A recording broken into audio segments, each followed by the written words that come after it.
ശ്രീ മഹാഭാരതത്തിന്റെ അഞ്ചാമത്തെ പർവമാണ് ഉദ്യോഗപർവം. ഈ പർവത്തിന് ഇങ്ങനെ പേര് വരാൻ കാരണം എന്താണ്? മഹാഭാരതത്തിലെ ഏറ്റവും സംഭവബഹുലമായിട്ടുള്ള കുരുക്ഷേത്ര യുദ്ധം വളരെ പ്രധാനമാണ്.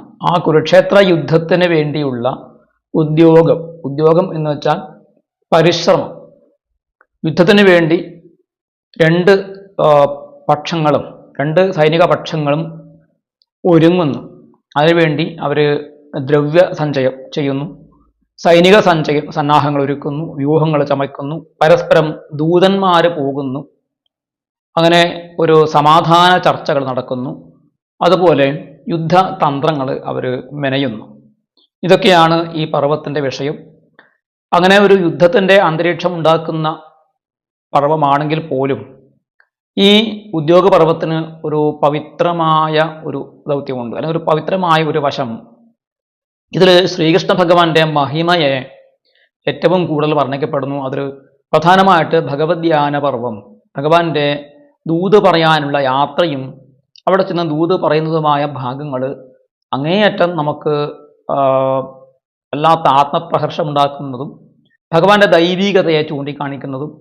അതുപോലെ ഇതിൽ വിതുരര് ധൃതരാഷ്ട്രക്ക് നൽകുന്ന ഏറ്റവും ശ്രേഷ്ഠമായിട്ടുള്ള ഉപദേശങ്ങൾ, വിതുരോപദേശം, വിതുരനീതി എന്നൊക്കെ പ്രസിദ്ധമായിട്ടുള്ള അതിപ്രസിദ്ധമായ ഒരു തത്വസംഹിത ഈ പർവ്വത്തിൽ അടങ്ങിയിട്ടുണ്ട് എന്നുള്ളത് ഈ പർവ്വത്തെ വളരെ ഒരു വിശിഷ്ടമാക്കി തീർക്കുന്നുണ്ട്.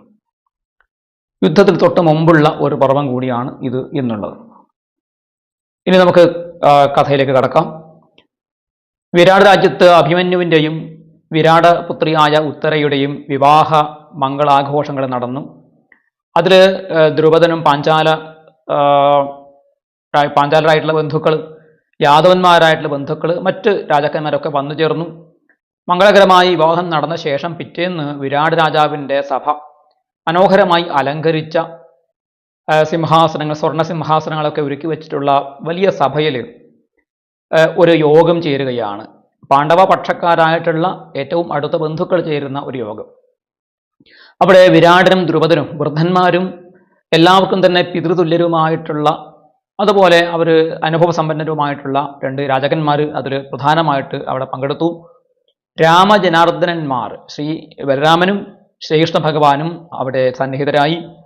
ശ്രീകൃഷ്ണന്റെ ഏറ്റവും വിശ്വസ്തനായിട്ടുള്ള മന്ത്രി എന്നും സുഹൃത്ത് എന്നും സന്തത സഹചാരി എന്നും ഒക്കെ പറയാവുന്ന ഏറ്റവും ശൂരനായിട്ടുള്ള സാത്യകിക്ക് ശൈനേയൻ, ശിനിപുത്രൻ എന്നും യുയുധാനൻ എന്നുകൂടി അദ്ദേഹത്തിന് പേരുണ്ട്. സത്യകന്റെ മകനായതുകൊണ്ട് സാത്യകി എന്ന പേരുമുണ്ട്. അദ്ദേഹം ശ്രീകൃഷ്ണന്റെ വലങ്കയ്യാണ്. ഉദ്ധവർ, അക്രൂരൻ, കൃതവർമാവ് എന്നീ സേനാനികളെ പോലെ തന്നെ ഒരുപക്ഷെ അവരെക്കാൾ കൂടുതൽ ഭഗവാനുമായി അടുപ്പമുള്ള ആളാണ്. അർജുനന്റെ ശിഷ്യനുമാണ് സാത്യകി. അർജുനനിൽ നിന്നും അദ്ദേഹം ധനുർവേദ രഹസ്യങ്ങൾ പഠിച്ചിട്ടുണ്ട്. അർജുനാൻ ലബ്ധ ധനൂരഹസ്യ എന്ന് ഭാഗവതത്തിലൊക്കെ പറയുന്നുണ്ട്. അത് മഹാഭാരതവും അതിനെ അംഗീകരിക്കുന്നുണ്ട്. അങ്ങനെയുള്ള ശൈനേയനായിട്ടുള്ള സാത്യകി, യുധിഷ്ഠിര മഹാരാജാവ്, ധ്രുവദ രാജാവിൻ്റെ പുത്രന്മാരായിട്ട് ധിഷ്ടദ്യുമ്നൻ, ശിഖണ്ഡി മുതലായ ആളുകൾ, ഭീമൻ, അർജുനൻ, മാദ്രീപുത്രന്മാർ, പ്രദ്യുമ്നനും സാമ്പനും ഭഗവാൻ ശ്രീകൃഷ്ണന്റെ മക്കളാണ്. വിരാടന്റെ മക്കൾ, അഭിമന്യു, ദ്രൗപദിയുടെ 5 മക്കൾ, ഇവരൊക്കെയാണ് ഇവിടെ പ്രധാനമായിട്ട് ഒരുമിച്ച് ഈ യോഗത്തിൽ ചേർന്നിരുന്നത്. എല്ലാവരും സാക്ഷാത് ശ്രീകൃഷ്ണ ഭഗവാന്റെ വാക്കുകൾ കേൾക്കാനാണ് വളരെ കൗതുകത്തോടെ മൗനമായിട്ട്, ഭഗവാൻ ആദ്യം സംസാരിക്കട്ടെ എന്ന് കരുതിയിട്ട് എല്ലാവരും കാത്തിരിക്കുകയായിരുന്നു. അപ്പോഴാണ് ഭഗവാൻ അവിടെ മൗനം ഭഞ്ജിച്ചുകൊണ്ട് സംസാരിക്കുന്നത്. ഭഗവാൻ പറഞ്ഞു, നിങ്ങൾക്ക് എല്ലാവർക്കും അറിയാവുന്നത് പോലെ യുധിഷ്ഠിര മഹാരാജാവ് പണ്ട് ശകുനിയുമായിട്ട് ചൂത് കളിച്ചു. കാപട്യമാർന്ന ചൂതുകൊണ്ട് ശകുനി അദ്ദേഹത്തെ തോൽപ്പിക്കുകയും 13 വർഷം യുധിഷ്ഠിര മഹാരാജാവും മറ്റു സഹോദരന്മാരും അവരുടെ പ്രതിജ്ഞയെ പാലിക്കുകയും ചെയ്തു. 13 വർഷം അവർ കാട്ടിലും മറ്റുമായി കഴിഞ്ഞുകൂടി കഷ്ടതകൾ സഹിച്ചു. പാണ്ഡവന്മാർ വീരശൂര പരാക്രമികളാണ്, ലോകത്തെ മുഴുവൻ ജയിച്ചവരാണ്, ജയിക്കാൻ ശക്തിയുള്ളവരാണ്. പക്ഷെ അവർ ഒരിക്കലും സത്യത്തെ ഉപേക്ഷിച്ചിട്ടില്ല. 13 വർഷം അവർ അങ്ങനെ നാട് വിട്ട് കാട് പോകി ഉഗ്രവ്രതമെടുത്ത് കഷ്ടപ്പാട് സഹിച്ചു ജീവിച്ചു. ഇനിയിപ്പോൾ യുധിഷ്ഠിരൻ്റെയും ദുര്യോധനൻ്റെയും ഹിതകരമായ കാര്യങ്ങൾ ചെയ്യേണ്ട സമയമാണ്. അവർ തമ്മിൽ എന്തുണ്ടാകണം? ഒരു സന്ധി ഉണ്ടാകണം. അധർമ്മം കൊണ്ട് ഒരിക്കലും ധർമ്മരാജാവ് രാജ്യമോ സ്വർഗം പോലും അദ്ദേഹം ആഗ്രഹിക്കുകയില്ല. അതാണ് അദ്ദേഹത്തിന്റെ സ്വഭാവം. ഒരുപക്ഷെ ഒരു ചെറിയ ഗ്രാമം കൊണ്ടൊക്കെ തന്നെ അദ്ദേഹം തൃപ്തിപ്പെട്ടു എന്നും വരാം. പക്ഷെ അദ്ദേഹത്തിന് പൈതൃകമായിട്ട് പിതൃപൈതാമഹമായിട്ട് ദായാദമായിട്ട് കിട്ടിയ രാജ്യത്തെയാണ് കള്ളത്തരം കൊണ്ട് അവർ നേടിയെടുത്തത്. അത് മിഥ്യാപചാരം കൊണ്ടാണ്, നേരായ മാർഗത്തിലൂടെ അല്ല. യുദ്ധം ചെയ്തിട്ട് തോൽപ്പിച്ചിട്ടാണെങ്കിൽ അത് ക്ഷത്രിയോചിതമായ കാര്യമാണെന്ന് പറയാം. ഇത് ക്ഷത്രിയന്മാർക്ക് ചേർന്നതല്ല. കള്ളച്ചൂതിൽ തോൽപ്പിച്ച് രാജ്യം തട്ടിയെടുക്കുക എന്ന് പറയുന്നത് അങ്ങനെയാണ്. അവർ ശൗര്യം കൊണ്ടല്ല അവരത് നേടിയത്. എങ്കിലും ധർമ്മപുത്രർ എല്ലാവർക്കും അനാമയം ആഗ്രഹിക്കുന്നവരാണ്. ആർക്കും ഒരു നാശം ഉണ്ടാകേണ്ട, ആർക്കും ഒരു ദുഃഖം ഉണ്ടാകരുത് എന്ന് ആഗ്രഹിക്കുന്നവരാണ്. പാണ്ഡവന്മാർ ലോകം ജയിച്ച് സ്വന്തം ബാഹുബലം കൊണ്ട് നേടിയെടുത്ത സമ്പത്ത് തന്നെയാണ് തിരിച്ചു ചോദിക്കുന്നത്. ആരുടെയും കാരുണ്യം അതിനാവശ്യമില്ല. ഇവർ കുട്ടികളായിരുന്ന കാലത്ത്, ബാലന്മാരായിരുന്ന കാലത്ത് തന്നെ ഈ അധികാരത്തിൽ നിന്നും ഇവരെ അകറ്റി നിർത്താൻ വേണ്ടി, അവർക്ക് അധികാരം കൈയാളാൻ വേണ്ടിയിട്ട് പല ഉപായങ്ങൾ വഴി ഇവരെ കൊല്ലാനും മറ്റും ശ്രമിച്ചു. അതൊന്നും ഞാനിവിടെ വിവരിക്കുന്നില്ല, എല്ലാവർക്കും അറിയാവുന്നതാണ് എന്ന് ഭഗവാൻ തൻ്റെ ആ പ്രഭാഷണത്തെ എടുത്തു പറഞ്ഞു. നമ്മൾ ചിന്തിക്കേണ്ടത് ദുര്യോധനാദികളുടെ ലോഭം ഒരു ഭാഗത്ത്, പാണ്ഡവന്മാരുടെ സത്യസന്ധത മറുഭാഗത്ത്, പിന്നെ ഇവർ രണ്ടുപേരും തമ്മിലുള്ള പരസ്പര ബന്ധുത്വം, സഹോദര ബന്ധം, ഈ മൂന്ന് കാര്യങ്ങളും പരിഗണിച്ചുകൊണ്ടുള്ള ഒരു പരിഹാരമാണ് നമ്മൾ നിർദ്ദേശിക്കേണ്ടത്. ഓരോരുത്തർക്കും അഭിപ്രായം പറയാം എന്ന് ഭഗവാൻ പറഞ്ഞു. ഒരു കാര്യം ഞാൻ പറയാം. ധൃതരാഷ്ട്രപുത്രന്മാർ ഒരിക്കലും രാജ്യം വിട്ടുകൊടുക്കുന്നില്ലെങ്കിൽ പാണ്ഡവന്മാർ അവരെ യുദ്ധത്തിൽ വധിക്കണം. ഇവർ അല്പസംഖ്യകന്മാരാണ്, എണ്ണം കുറഞ്ഞവരാണ് എന്ന് കരുതി ഇവർ തോൽക്കുകയില്ല. പാണ്ഡവന്മാർ ജയിക്കുമെന്ന കാര്യവും നമുക്കൊക്കെ അതിൽ ഏകാഭിപ്രായമാണുള്ളത്. എന്നാൽ യുദ്ധത്തിന് മുമ്പ് ദുര്യോധനന്റെ അഭിപ്രായം എന്താണ്, അദ്ദേഹം സ്വമേധയാ അത് കൊടുക്കാൻ തയ്യാറുണ്ടോ എന്ന് അറിയണം. അതുകൊണ്ട് തസ്മാദിതോ ഗച്ഛതു ധർമ്മശീല ശുചികുലീന പുരുഷോപ്രമത്ത ദൂതസമർത്ഥപ്രശമായ തേഷാം രാജ്യാർദ്ധദാനായ യുധിഷ്ഠിരസ്യ. അതുകൊണ്ട് ഇവിടെ നിന്ന് ധർമ്മശീലനായ ഒരു ദൂതൻ, ധർമ്മം അറിയുന്നവനായ ഒരു ദൂതൻ അവിടെ ചെല്ലണം. ആന്തരിക ബാഹ്യ ശുദ്ധിയുള്ളവനായിരിക്കണം, ബാഹ്യാഭ്യന്തര ശുദ്ധിയുള്ള നല്ല സ്വഭാവക്കാരനായിരിക്കണം, കുലീനനായിരിക്കണം, നല്ല പുരുഷനായിരിക്കണം. അപ്രമത്ത പുരുഷനായിരിക്കണം എന്ന് വെച്ചാൽ ക്ലീബത്വം, ആണും പെണ്ണും കെട്ട ഒരു സ്വഭാവം ഉണ്ടായിരിക്കരുത് എന്നർത്ഥം. അപ്രമത്ത, അബദ്ധങ്ങൾ എടുത്തുചാടി പറയാത്ത, പ്രവർത്തിക്കാത്ത ആളായിരിക്കണം. സമർത്ഥനായ ദൂതനായിരിക്കണം. ഇവർക്ക് പ്രശമനം, യുദ്ധമില്ലാതിരിക്കാൻ വേണ്ടിയിട്ട് സമാധാനം ഉണ്ടാക്കിയെടുക്കാൻ സാധിക്കുന്ന ആളും, അർദ്ധരാജ്യം യുധിഷ്ഠിരന് കൊടുക്കാൻ വേണ്ടിയിട്ട് അവരെ പ്രേരിപ്പിക്കുന്നവനുമായ ഒരു ദൂതൻ അങ്ങോട്ട് ചെല്ലട്ടെ എന്നാണ് എൻ്റെ അഭിപ്രായം. ഭഗവാന്റെ ധർമ്മയുക്തവും മധുരവുമായ വാക്യം കേട്ട് അദ്ദേഹത്തിൻ്റെ ജ്യേഷ്ഠനായ ബലരാമൻ പറഞ്ഞു. ബലരാമന് പൊതുവെ ഇക്കാര്യത്തിൽ വലിയ താല്പര്യം, യുദ്ധത്തിൽ വലിയ താല്പര്യമില്ല. വലിയ താല്പര്യമെന്നല്ല, താല്പര്യം തീരെയില്ല എന്ന് മാത്രമല്ല, അദ്ദേഹത്തിൻ്റെ മനസ്സിൽ ദുര്യോധനനോട് അധികം ഒരു പ്രീതി ഉണ്ട് എന്ന് വേണം നമ്മൾ മനസ്സിലാക്കാൻ. അത് അദ്ദേഹത്തിൻ്റെ വാക്കുകളിൽ പല സന്ദർഭങ്ങളിലായിട്ട് നമുക്ക് കാണാൻ വേണ്ടി സാധിക്കുകയും ചെയ്യും. അദ്ദേഹം പറഞ്ഞ വാക്കുകളെ ശ്രദ്ധിക്കുക. ഇവിടെ വലിയ യാദവന്മാർക്കിടയിൽ തന്നെ വലിയ അഭിപ്രായ ഭിന്നതകൾ അവിടെ രൂപപ്പെട്ടു വരുന്നതിൻ്റെ ലക്ഷണങ്ങൾ കാണാം. അദ്ദേഹം പറയുന്നു, ശ്രുതം ഭവദ്ഭിർഗതപൂർവജസ്യ വാക്യം യഥാ ധർമ്മവതർത്ഥവച്ച അജാതശത്രോശ്ച ഹിതം ച ദുര്യോധനസ്യാപി തഥൈവ രാജ്ഞ. എല്ലാവരും ഗതപൂർവജന്റെ വാക്കുകൾ കേട്ടുവല്ലോ. ഗതപൂർവജൻ എന്ന് വെച്ചാൽ ഗതന്റെ ജ്യേഷ്ഠനായിട്ടുള്ള ആൾ, അതായത് ഗതൻ, സാരണൻ മുതലായിട്ടുള്ള വസുദേവരുടെ പുത്രന്മാർക്ക് ജ്യേഷ്ഠനായിട്ടുള്ള, എന്നാൽ തൻ്റെ അനുജൻ എന്ന് പറയാതെ ഗതപൂർവജൻ, ഗതന്റെ ജ്യേഷ്ഠൻ എന്നാണ് ഇവിടെ ബലരാമൻ പറയുന്നത്. അതിനെന്തെങ്കിലും പ്രത്യേക അർത്ഥമുണ്ടോ എന്ന് നമ്മൾ ചിന്തിക്കേണ്ടതാണ്. അത് ധർമ്മപൂർവകവും അർത്ഥപൂർവകവുമായിരുന്നു അദ്ദേഹത്തിൻ്റെ വാക്കുകൾ. അജാതശത്രുവായിരിക്കുന്ന യുധിഷ്ഠിരനും ദുര്യോധനനും രണ്ടു പേർക്കും ഹിതം ചെയ്യുന്ന വാക്കുകളാണ് അദ്ദേഹം പറഞ്ഞത്. രാജാവിനും അത് ഹിതകരമായിരിക്കും. അർദ്ധരാജ്യം ദുര്യോധനന് കൊടുക്കുകയാണെങ്കിൽ അവർക്ക് നമ്മോടൊപ്പം സുഖമായിട്ട് കഴിയാൻ സാധിക്കും. അത് ഹസ്തനാപുരിയിലെ പ്രജകൾക്കും ഹിതകരമായിരിക്കും. അതുകൊണ്ട് ഒരു ദൂതനെ അയക്കുന്നത് നല്ല കാര്യമാണ് എന്ന് എനിക്കും അഭിപ്രായമുണ്ട്. ഭീഷ്മരും ദ്രോണരും കൃപരും സൂതപുത്രനും ഒക്കെ തന്നെ നല്ല ആളുകളാണ്. ധൃതരാഷ്ട്രരും അതെ, അവർ ബലവാന്മാരാണ്, ശക്തിയുള്ളവരാണ്, ശാസ്ത്രം പഠിച്ചവരാണ്. അതുകൊണ്ട് അവിടെ ദൂതൻ ചെല്ലുമ്പോൾ അവരെ നമസ്കരിച്ച് വളരെ വിനയത്തോടു കൂടി വേണം കാര്യം പറയാൻ വേണ്ടിയിട്ട്. ഒരിക്കലും അവർക്ക് കോപമുണ്ടാക്കുന്ന രീതിയിൽ, പിണങ്ങുന്ന രീതിയിൽ നമ്മൾ സംസാരിക്കാൻ പാടില്ല. കാരണം അവർക്ക് ബലമുണ്ട്, അവർ ബലശാലികളാണ്. പിന്നെ ധർമ്മപുത്രരുടെ ഭാഗത്ത് മുഴുവൻ ശരിയാണോ എന്ന് സംശയത്തോടു കൂടി ബലരാമൻ പറയുകയാണ്, യുധിഷ്ഠിരനാകട്ടെ ചൂതുകളി ഭ്രമത്താൽ അവിടെ ചെന്ന് തൻ്റെ രാജ്യം നഷ്ടപ്പെടുത്തുകയും ചെയ്തു. അപ്പോൾ നമ്മുടെ ഭാഗത്ത് ചെറിയ ചില വീക്ക് പോയിന്റ്, ചില നെഗറ്റീവ് പോയിന്റ്സ് ഉണ്ട് എന്നാണ് ബലരാമൻ പറയുന്നത്. സുഹൃത്തുക്കൾ പലതവണ പറഞ്ഞിട്ടും യുധിഷ്ഠിരൻ ചൂതിൽ നിന്ന് പിന്മാറിയില്ല.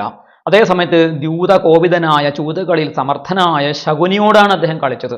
കർണനും ദുര്യോധനും അവിടെ ഉണ്ടായിട്ടും അവരോടൊന്നും കളിക്കാതെ ശകുനിയെ ഇദ്ദേഹം ചെന്ന് വെല്ലുവിളിക്കുകയാണ് ചെയ്തത്.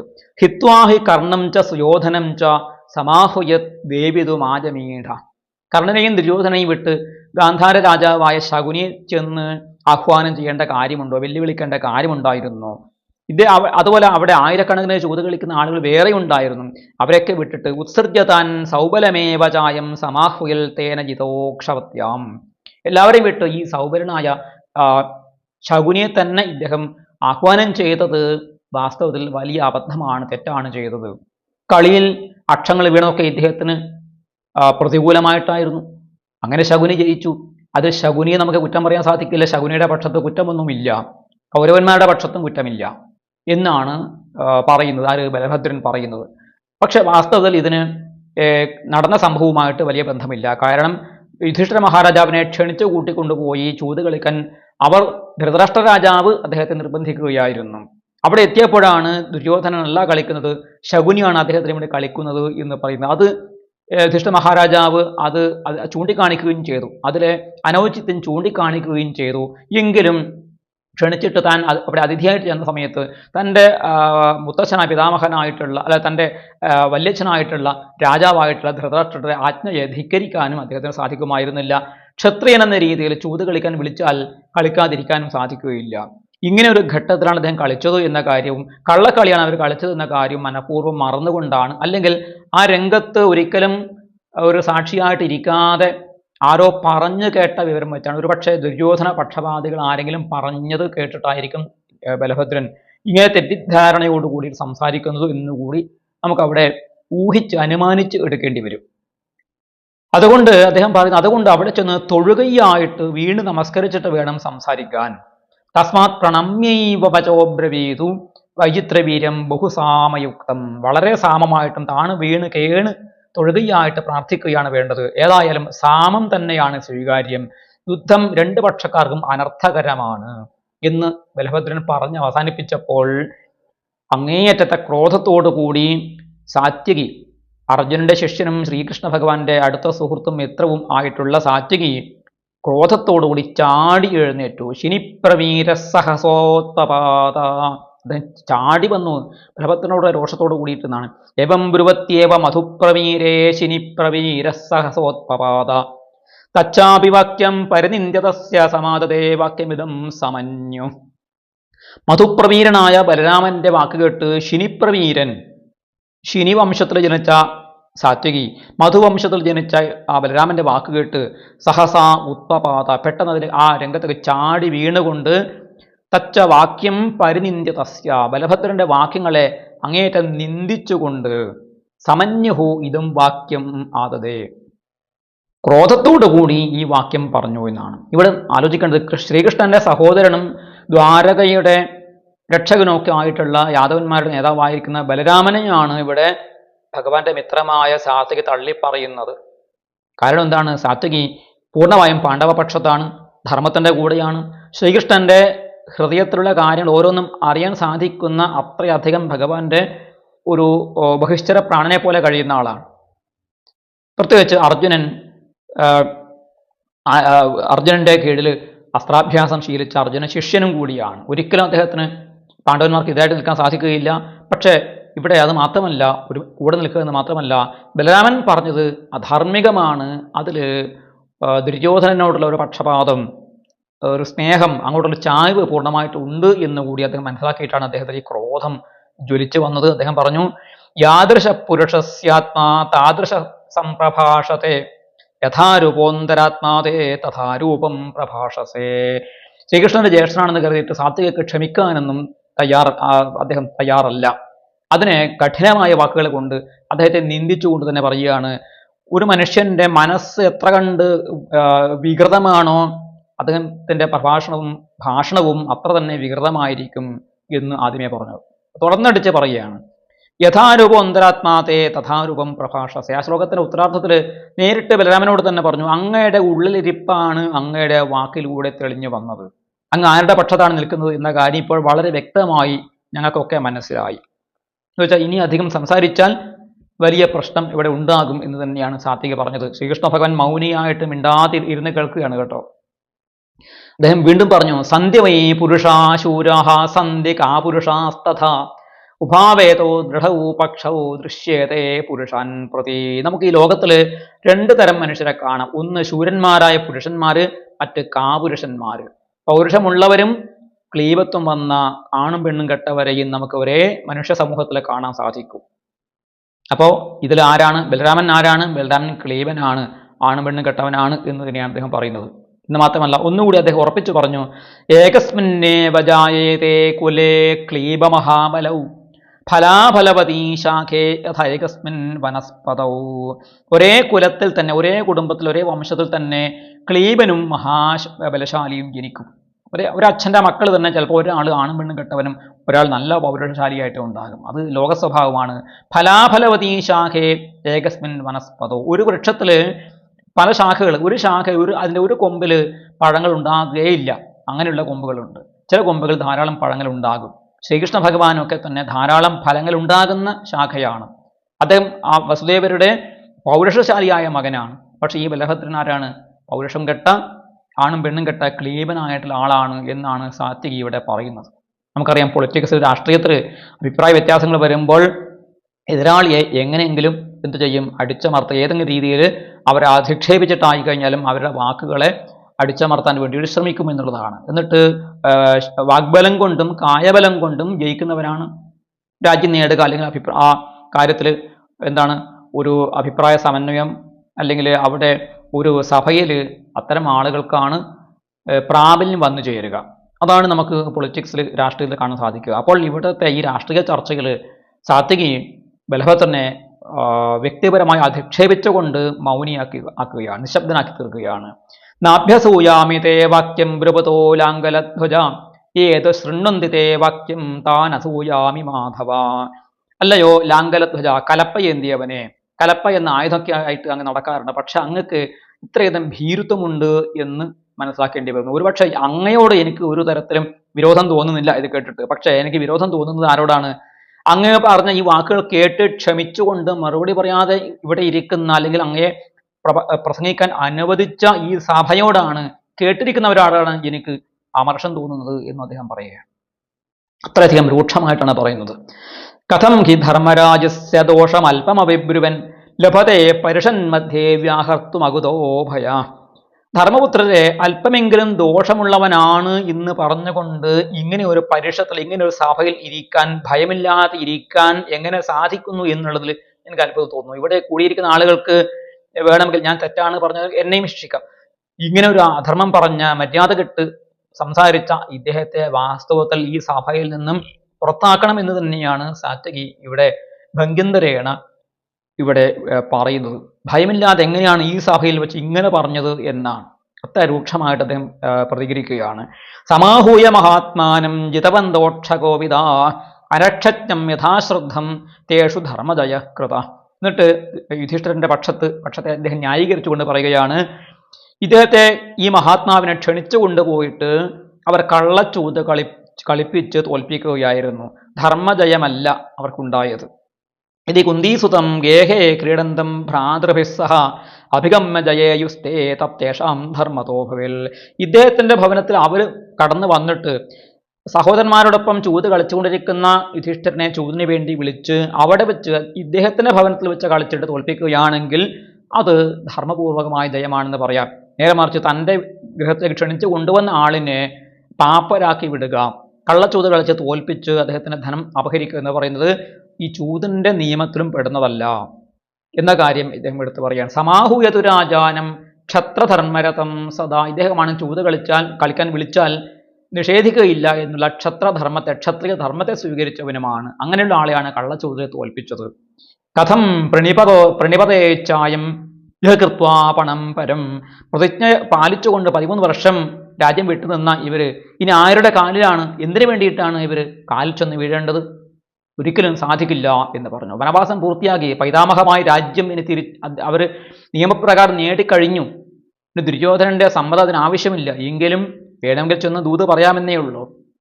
ഇനി തെറ്റായ മാർഗത്തിലൂടെ പാപം ചരിച്ചുകൊണ്ട് യുധിഷ്ഠിര മഹാരാജാവ് തൻ്റെ രാജ്യം തിരിച്ചു നേടുകയാണെങ്കിൽ പോലും അതിലും തെറ്റില്ല. പക്ഷെ ചെന്ന് കാലിൽ വീഴരുത്, ആരോടും യാചിക്കാനും പാടില്ല. ഇതാണ് എൻ്റെ അഭിപ്രായം. ഭീഷ്മദ്രോണാദികൾ പറഞ്ഞിട്ടും രാജ്യം കൊടുക്കുന്നില്ലെങ്കിൽ ഞാൻ ചെന്ന് നിശിതമായ ബാണങ്ങളെ കൊണ്ട് അവരെ ഇവിടെ കൊണ്ടുവന്ന് ധർമ്മപുത്രരുടെ കാലിൽ വീഴിക്കും. അവർ കാലിൽ വീഴുന്നില്ലെങ്കിൽ അവരെ ഞാൻ യമപുരിയിലേക്ക് അയക്കുകയും ചെയ്യും. സാത്വികയുടെ ക്ഷത്രിയോചിതമായ ശൗര്യമാർന്ന വാക്കുകളാണ്. ഈ യുധാനന്റെ സാത്വികയുടെ ക്രോധപൂർവകമായ യുദ്ധത്തിൽ ആർക്കും എന്നെ തടക്കാൻ സാധിക്കുകയില്ല. കൂടാതെ ഗണ്ഡീവധന്വാവായ അർജുനൻ, ചക്രപാണിയായ കൃഷ്ണൻ, 4 പാണ്ഡവന്മാര്, വിരാടൻ, ദ്രുപദൻ, അഭിമന്യു, ദ്രൗപദിയുടെ പുത്രന്മാർ, ധൃഷ്ടദ്യുമ്നൻ, ഗദൻ മുതലായിട്ടുള്ള ആളുകൾ, സാമ്പൻ, പ്രദ്യുമ്നൻ മുതലായിട്ടുള്ള കൃഷ്ണപുത്രന്മാർ, ഇവരെയൊക്കെ തോൽപ്പിക്കാൻ ദുര്യോധന പക്ഷത്ത് കൗരവപക്ഷത്ത് ആരാണ് ഉള്ളത് എന്ന് ചോദിച്ചു. ഈ പറഞ്ഞ വീരന്മാരുടെ കൂട്ടത്തിൽ സാത്വികി ആരുടെ പേര് പറഞ്ഞില്ല? ബലരാമന്റെ പേര് പറഞ്ഞില്ല. കാരണം ബലരാമന്റെ പക്ഷം ഏതാണ് എന്ന് സാത്വികക്ക് വ്യക്തമായി മനസ്സിലായി, ആ സഭയ്ക്കും മനസ്സിലായി. അതുകൊണ്ട് ബലരാമൻ കൂടെ ഇല്ലെങ്കിലും ഞങ്ങൾ ഒരുമിച്ച് ചേർന്ന് ഈ യുദ്ധം ജയിക്കും, ധർമ്മപുത്രരെ രാജാവായിട്ട് വാഴിക്കുകയും ചെയ്യും. നമ്മൾ ദുര്യോധനൻ, കർണൻ, ശകുനി ഇവരൊക്കെ തന്നെ യുദ്ധത്തെ കൊല്ലും, ധർമ്മജനെ അഭിഷേകം ചെയ്യും. ആതതായികളായ അധാർമികന്മാരായ ശത്രുക്കളെ വധിക്കുന്നത് അധർമ്മമല്ല എന്നുകൂടി ബലരാമന് മറുപടിയായിട്ട് സാത്വികി അത്യുഗ്രമായ ഒരു അഭിപ്രായ പ്രകടനം ആ സഭയിൽ വെച്ച് ചെയ്തു. തുടർന്ന് ആ സഭയിൽ ആ ചർച്ച എവിടെയാണ് ചെന്ന് അവസാനിക്കുന്നത് എന്ന് നമുക്ക് നോക്കാം.